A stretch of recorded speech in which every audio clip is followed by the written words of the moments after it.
Hey, what's up, guys? It's Brando with Brando Sports World here. Today we're doing team number 82 of my top 100 college football teams of the 2022 football season. And today we have the Cal Bears, the California Bears from the West Coast, out of the Pac-12. Last year their record was 5-7, and I'm kind of interested to see and tell you guys my prediction on where I have them for their schedule and how that's going to turn out for the 2022 football season. So again, they were 5-7 last year, but let's go ahead and get on into it. Cal Bears. For the very first game of the season is a University of California Davis team, UC Davis.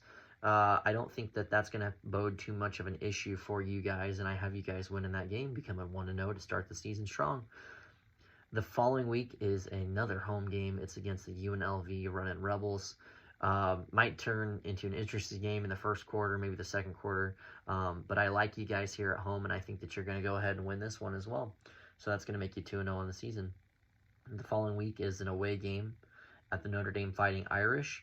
This might be a solid test for Notre Dame. They did go and play Ohio State a couple weeks before this at this point in the future. So I'm kind of curious to see how well they do against you guys. And I do have them probably losing to Ohio State. I haven't got that far on my schedule yet as far as the rankings go. But I'm kind of interested to see how they play against you guys. And I think this will be a close game, but I'm going to have to go ahead and give it to Notre Dame, unfortunately, on this one, just because it's an away game. So for that reason, you guys are 2-1. Heading into the following week, week 4, is a conference game against Arizona. I don't think Arizona is going to bode too much of an issue or give you guys really too much of a challenge, to be completely honest. And so if this is also a home game, definitely going to give you guys the win here, making you 3-1 on the season. And then the following week is an away game at Washington State. It is an away game, but I don't think Washington State's that great of a football team. And for that reason, I'm going to go ahead and give you guys the win here, making you 4-1 on the season. Only one win shy of what you guys had in the 2021 season.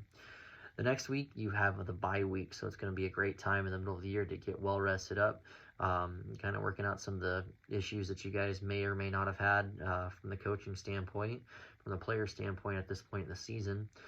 You're 4-1 heading into the following week. It is an away game at Colorado, and I think this is going to be a really great game. I'm interested in actually watching this one too. I think this is going to be a close game. I think it's going to be a really good game to watch, but I do have you guys losing, and I'm going to go ahead and give this to Colorado, being as a away game. The following week is the Washington Huskies game. It is a home game.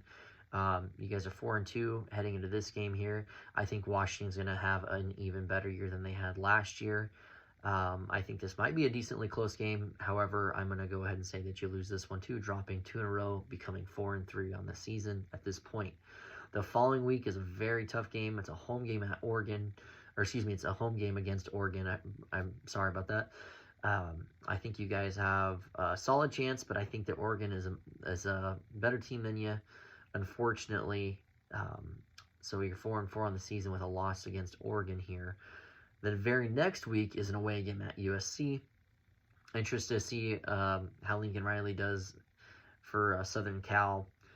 This is an away game, and I think at this point in the season, it's going to be pretty tough to knock them off. I think he'll have them running on all cylinders. If this was earlier in the schedule, I think that you guys have an actually solid chance to upset them, if you want to call it that. But however, I do have you guys unfortunately losing that one, and it's actually dropping you 4-5 on the season with a 4-game losing streak here. So the following week, we need to get you back on track. It is another away game. It's actually kind of a daunting schedule in some aspects for sure. But an away game at Oregon State, and some people are actually somewhat high on Oregon State from some of the things that I've read. I, however, am not. I have you guys winning that game, and I have you guys winning it pretty soundly, making you 5-5 on the season, and only needed one more win here. So the next game after that is against Stanford. Stanford is going to be much more improved. I don't think they're going to have a season like they had last year. I think this is going to be a great game. 2 California teams. It's a home game, so you have a good shot here. And this game really, to me, is a 50-50 type of game. And I think that Stanford's going to go ahead and pull off a win here, unfortunately, against you guys. So you'll be 5-6 on the season at this point, really needing to get a win here. The next game is against UCLA. UCLA they had a really great season last year. and depending upon where they're at this point in the schedule, and I haven't gotten that far with UCLA, I do think that they're going to continue their recent success, and I think that they're probably going to win this game as well, unfortunately, guys. So I'm going to have you guys sitting at 5-7 at the end of the year here. Again, a couple of these games could be toss-ups, so this could be a 7-5, but I really think that that's probably the high end of that, maybe an 8 wins. But yeah, I really feel like 5-7 is a little bit more realistic, unfortunately. You hate to say that, but 5-7 is the record that I got you guys at, excuse me, for the 2022 football season. So, anyways, with that being said, that was number 82 of my top 100 college football teams, the Cal Bears. Please feel free to like, subscribe, comment down below. Let's talk a little bit more football. But yeah, guys, thanks for tuning in, and we'll catch you guys on the next video. Thank you.